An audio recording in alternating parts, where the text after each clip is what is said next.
मुल्क भर की तरह मियांवाली में भी आम इंतखाबात की सरगर्मियां अपने अरूज पर पहुंच चुकी हैं। मियांवाली के हल्का PP 88 मसाइल का गढ़ बना हुआ है। रोड टूट फूट का शिकार है, सीवरेज सिस्टम नाकारा हो चुका है, अस्पतालों में अद्वियात का फुकदान है, बिजली और गैस जैसी सहूलियात से मुतअद्दिद इलाके महरूम हैं। हल्का PP 88 के वोटर्स का कहना है कि कौन से मसाइल हल हुए और कौन से मसाइल हल तलब हैं। इस हवाले से मजीद जानेंगे नुमाइंदा बोल न्यूज़ मोहम्मद बिलाल खान से। जी बिलाल खान, बताइएगा।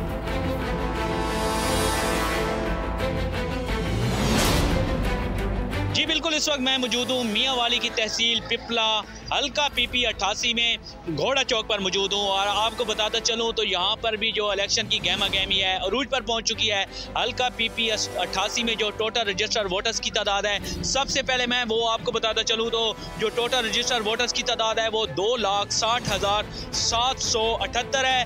मर्द वोटर की तादाद 1,37,499, खवातीन वोटर्स की तादाद 1,23,175 है। माजी में मुंतखब होने वाले नुमाइंदगान की जानिब से कौन कौन से जो मसैल हैं हल किए गए हैं, तो इस हवाले से हम वोटर्स के पास चलते हैं, उनकी राय जानते हैं कि उनका इस हवाले से क्या कहना है। पिपला के और मसाइल की अगर बात करें तो काफ़ी मोहल्ले ऐसे हैं जिधर अभी तक सीवरेज के मसाइल हैं, गैस के मसाइल हैं, बिजली भी अभी तक काफ़ी मोहल्लों में नहीं पहुँच सकी है, जिसकी बड़ी मिसाल ये गार्डन कॉलोनी है। गार्डन कॉलोनी में ऐसे मोहल्ले मौजूद हैं जहाँ ना बिजली है, ना गैस है, ना सीवरेज है। हाल कैनाल का जो रोड है वो खस्ताहाली का शिकार है और बाज़ इलाके ऐसे हैं जहाँ अब भी जो है गलियों में वो पानी मौजूद है, सीवरेज की निकासी नहीं है, कोई पाइप नहीं डाले गए, कोई इंतजामात नहीं है, तो शहरियों को बहुत ज़्यादा मसाइल का सामना है।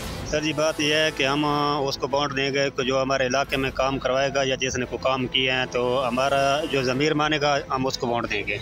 जी, जैसा कि आपने हल्का PP 88 के वोटर्स की गुफ्तगू सुनी तो इनका यही कहना है कि माजी में मुंतखब होने वाले नुमाइंदगान की जानिब से बहुत से मसाइल हल किए गए और बहुत से मसाइल अभी तक हल तलब हैं। अब देखना यह है कि 8 फरवरी को होने वाले इंतखाबात में जीत किसका मुकद्दर बनती है।